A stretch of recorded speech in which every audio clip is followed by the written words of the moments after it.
बस ठीक है भाई, आप बताइए कैसे हैं? बहुत अच्छा लग रहा है। कुछ समुंदर से हमें सिखा दीजिए कि कैसे रहना चाहिए इंसान को लाइफ में। ये समुंदर की लहरें बार बार आ रही है और मिट रही है, बन रही है और मिट रही है, बन रही है और मिट रही है। हाँ जी। इसी तरह हमारे मन में विचार आते हैं और चले जाते हैं, बनते हैं और मिट जाते हैं। हाँ जी। तो एक समुंदर ये है, एक समुंदर हमारे मन में है। आप मन वाले समुंदर पे संयम कैसे बनाया जाए ये बता दीजिए।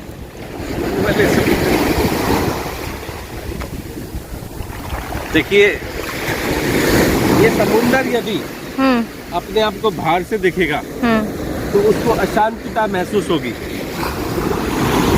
समझे मेरी बात? हाँ जी। कितना अशांत है, कितना शोर है, कितनी लहरें बनती है, मिट जाती हैं। बुलबुले बनते हैं, तुषार बनता है और पल में मिट जाता है। इसी तरह हमारा है। हाँ। हम पल पल में विचार बनाते हैं। हाँ। और सोचते हैं, कल्पनाएं करते हैं। हाँ जी। और मिट जाती है। बिल्कुल। इसी तरह इसकी लहरें बनती है, बुलबुले बनते हैं और मिट जाते हैं। तो ये यदि अपनी गहराई में डूबे तो इसको अपना रूप पता लग जाएगा। ठीक है। समुद्र को पता लग जाएगा कि मैं अंदर से कितना शांत हूँ। ओके। यदि अपने आप को बाहर से देखेगा तो अशांतता महसूस होगी। बिल्कुल। इसी तरह हम है, हम यदि अपने आप को अंदर से देखेंगे तो हम शांत महसूस करेंगे। बिल्कुल। और बाहर मन रूपी से देखेंगे बिल्कुल तो अशांति महसूस होगी। हाँ जी। हम सोचेंगे बार बार, हमने कल्पना की थी, हमने ये विचार किया था। हाँ। हमने ये सोचा था ऐसा होगा वैसा होगा। हाँ हाँ बिल्कुल। विपरीत होता है उसके। बिल्कुल। हम सोचते बहुत कुछ है लेकिन पूरा नहीं हो पाता है। हाँ। तो दुख आता है। बिल्कुल। ऐसे ये समुद्र सोचता है कि मैं वहां तक चला जाऊं लहर के जरिए, लेकिन ये रास्ते में ही खत्म हो जाती है लहर इसकी। बिल्कुल। ये यदि अपनी लहर को देखेगा हाँ तो मिट जाएगा। ऐसे हम अपने विचारों को देखते हैं तो हम दुखी हो जाते हैं। तो हमें गहराई में डूबकर खुद को देखना है। ओके। कि हम अंदर से कितना शांत है। तो शांति हमारे अंदर है, बाहर नहीं है। ठीक है। हाँ, तो अंतर्मुखी बनना है। अंतर्मुखी, ये बाहरमुख है। ओके, ये बाहरी मुख है। इसका बाहरमुख है तो ये अशांत है बाहर से। यदि हमारा बाहरी मुख रहेगा तो हम अशांत रहेंगे। और हम अंदर से देखेंगे, अंतर्मुखी बनेंगे तो शांत रहेंगे। ठीक है। समुद्र का भी ऐसे ही है। ओके। ये है। तो समुद्र में देखिए पल पल लहर आती है, कोई छोटी आती है, कोई बड़ी आती है। पल में आती है, पल में वो बुलबुले बनाती है और मिट जाती है। बुलबुला सोचता है मैं हूँ, लहर सोचती है मैं हूँ, लेकिन आप सोचिए वो मैं हूँ के चक्कर में थोड़ी देर में मर जाते हैं। हाँ, यही कह सकते हैं आप। क्यों? हाँ जी। ऐसे ही हम मैं हूँ करते रहते हैं लेकिन मर जाते हैं। लेकिन वास्तव में यदि सोचा जाए तो लहर का अस्तित्व क्या है, बुलबुले का अस्तित्व क्या है? जल ही तो है। जल है। आप सोचिए, समुद्र में जल है तो लहर का अस्तित्व क्या है? जल। जल। और बुलबुले का अस्तित्व क्या है? जल। जल। बुलबुला सोचे यदि मैं हूँ और दूसरा बुलबुला सोचे मैं हूँ, तो सोचिए फिर क्या होगा? सही बात है। अहंकार बनता है ना, मैं हूँ मैं कहते। हाँ, मैं अहंकार में हो गया। हम भी ऐसे ही सोचते हैं, मैं हूँ, मैं मोटा हूँ, मैं तगड़ा हूँ, मैं पैसे वाला हूँ, मैं रईस हूँ, मैं राजा हूँ, मैं रंक हूँ। है जी? बिल्कुल। तो यही सोचते हैं मैं हूँ, लेकिन क्या होता है कुछ देर बाद सब कुछ खत्म हो जाता है। बिल्कुल हो जाता है ना।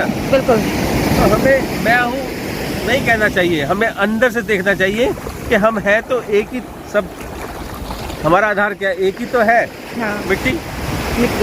इसी तरह बुलबुले का आधार क्या है? जल। लहर का आधार क्या है? जल। तो सही बात है। तो अपने आधार को देखें, अनेकता को ना देखें, एक को देखें। ओके।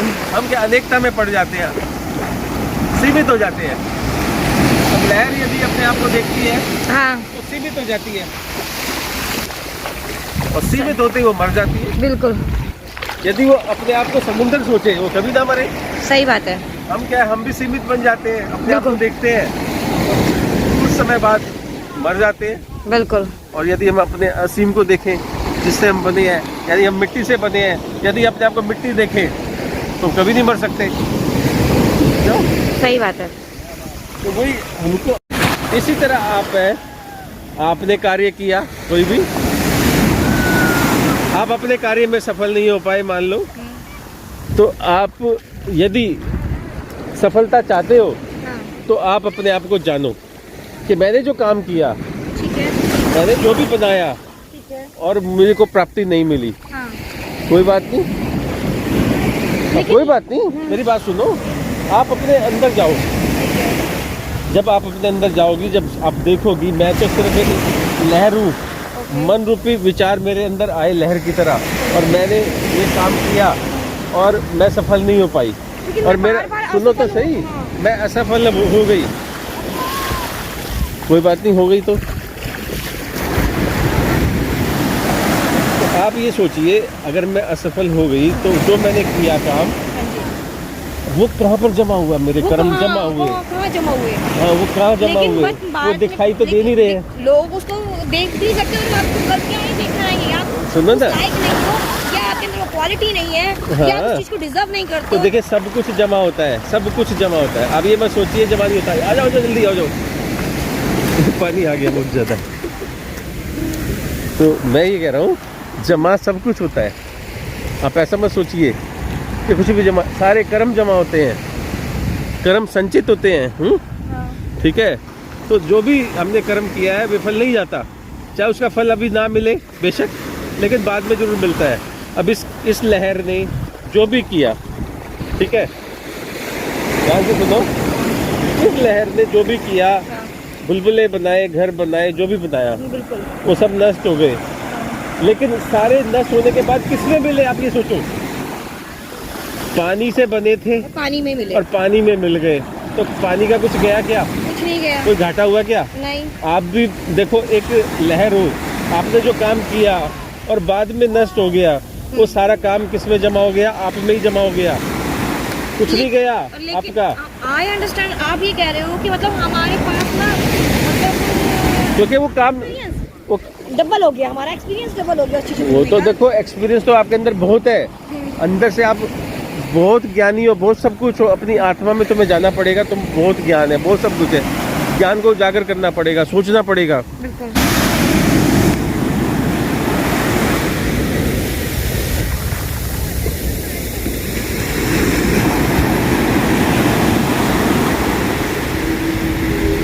समुंदर कितना असीम है और लहरें सीमित हैं, और बुलबुलें उनसे भी ज्यादा सीमित है। सीमित चीज मिट जाती है, असीम चीज में मिल जाती है। अब देखो लहर आई, बुलबुले बने, सीमित हुए, किसमें बन गए,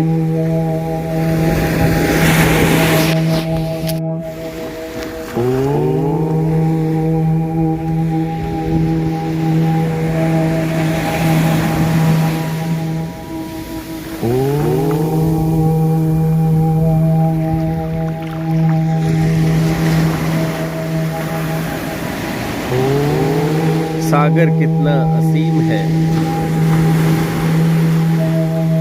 और बड़ी बड़ी लहरें इसमें आ रही हैं,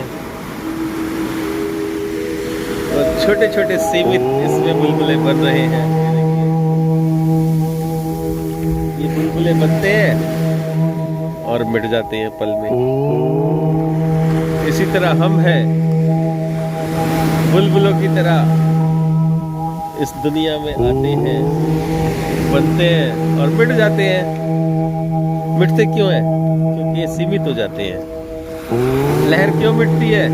क्योंकि वो सीमित हो जाती है। सागर क्यों नहीं मिटता? क्योंकि वो असीम है। और ये दोनों चीज मिटने के बाद किस में समा जाती है? सागर में। तो जो भी सीमित चीज है वो एक दिन मिट जाएगी और असीम में मिल जाएगी।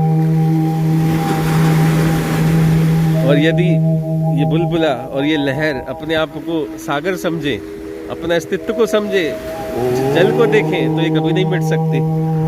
क्योंकि देखिए बुलबुले का अस्तित्व भी जल है, लहर का अस्तित्व भी जल है और सागर का अस्तित्व तो जल है ही। तो हम भी यदि अपने अस्तित्व को देखें, अपने शरीर को ना देखें, सीमितता को ना देखें, असीम को देखें अपने में, तो हम नहीं मिट सकते। हम सीमित होने की वजह से बार बार मिटते हैं। हमें ये सोचना चाहिए कि हम अलग अलग नहीं हैं, हम सब एक हैं। हम एक ही में से बने हैं, एक ही में मिल जाते हैं। हम मिट्टी से बने हैं और फिर मिट्टी में मिल जाते हैं। हम अपने आप को ना देख करके उस मिट्टी तत्व को देखें अपने आप में कि हम पंच तत्व से बने हैं और पंच तत्व में ही मिल जाना है हमें, तो हम कभी नहीं मर सकते। आप देखिए ना, यदि हम अपने आप को घड़ा समझेंगे तो एक दिन तो वो टूटेगा, मिटेगा। और यदि हम अपने आप को मिट्टी समझेंगे तो घड़ा टूट भी जाए तो मिट्टी को कुछ नहीं होने वाला। तो जब हम घड़ा समझते हैं ना, इसलिए हम टूटते हैं, हम मिटते हैं। और मिट्टी समझेंगे तो कभी हमें मौत नहीं आने वाली। सिर्फ समझने का फर्क है। देखो, घड़ा बनता भी मिट्टी से है और समाता भी मिट्टी में ही है और होता भी मिट्टी का ही है। इसी तरह हम बनते भी मिट्टी से है, घड़े की तरह, और समाते भी मिट्टी में है। मगर हम अपने आप को क्या समझ लेते हैं? शरीर है। यदि हम अपने आप को समझे कि हम घड़ा नहीं, शरीर नहीं, मिट्टी है, तो हम कभी नहीं मर सकते। हम अमर हैं, क्योंकि जो हमारे असीम तत्व है वो असीम है। सीमित हम बनाते हैं अपने विचारों से, आंखों से देख करके। हम सीमित नहीं है, असीम है। इसी तरह ये लहरें ये सीमित बन जाती हैं और ये बुलबुले सीमित बन जाते हैं, इसीलिए मिट जाते हैं और असीम में मिल जाते हैं। यदि अपने आप को ये समझे कि हम सागर हैं और सागर में मिलना है, तो ये कुछ नहीं होगा ही नहीं। तो ये मन रूपी लहरें हैं, ये नज़ारा है। इस नज़ारे को बाहर से देखिए और अंदर से अपनी बुद्धि को लगा करके नॉलेज से रहें, तो कभी जीवन में दुख नहीं आ सकता। ये दुख तभी आता है जब हम अपने आप को बाहर से देखते हैं। तो अंतर्मुखी बनो, कहते हैं अंतर्मुखी सदा सुखी। तो अंतर्मुखी बनना है हमें, अपने आधार के साथ जीना है। और सब एक में से निकले हैं, एक में समा जाते हैं। और जिस सागर में से हम निकले हैं, उस सागर में हम हैं, सागर हम में है, यानी परमात्मा हम में है, हम परमात्मा में है। परमात्मा तो असीम सागर है, बेहद का सागर है, उससे बड़ा तो कुछ है नहीं। क्यों भाई? तो हम उस असीम दया के सागर के अंग है, अंश भी नहीं कह सकते, अंग है। वो प्रेम का सागर है, वो दया का सागर है, वो हम में ही है, वो हम ही है। याद करो, ये सृष्टि किसी और में नहीं, तुम ही ने बनाई है। इस सृष्टि के मालिक तुम ही हो, कोई और नहीं। वो भी तुम हो, यह भी तुम हो, और मैं भी तुम हूँ। आप सोचिए, समझिए बड़े ध्यान से, आपके जीवन में कभी दुख नहीं आएगा।